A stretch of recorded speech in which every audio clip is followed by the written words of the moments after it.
What are some of the environmental factors that can impact the Barnegat Bay? I'm Jill Horner. This is Comcast Local Edition. With me this hour is Mayor Ronald Jones of the Borough of Beechwood. Thanks so much for being with us, Mayor. Thank you very much for your invitation. Talk to us a little bit about the risks that the Bay faces at this point. You say you've seen things, including an increase in jellyfish, that really can be an indicator as to the health of the Bay. I've grown up in Ocean County. This marks the 50th year that I've been in Ocean County, and I've noticed dramatic changes over the years.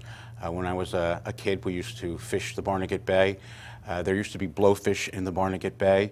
The crabs were large and succulent, and now we're seeing a decrease in the wildlife, or I should say the fish and crabs, and we're seeing an increase in algae growths and jellyfish. The jellyfish right now control the shoreline, and that is not the way it was 50 years ago, 20 years ago. That wasn't the problem, but it is today. So let's talk about some of the ways in which the Bay is being affected. Some people would say things like a decline in blowfish, for example, it has to do with overfishing, but other people would argue that there are environmental components as well. It is definitely environmental, and I really do believe that we're going to see the demise of the Barnegat Bay in our lifetime.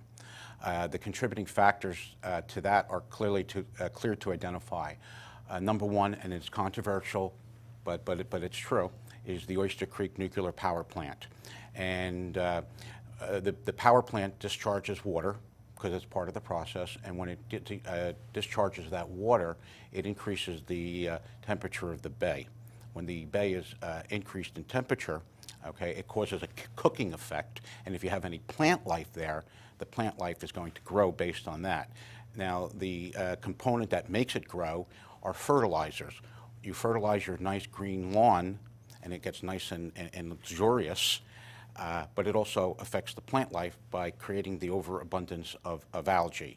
And the third thing are geese and fecal matter from boats.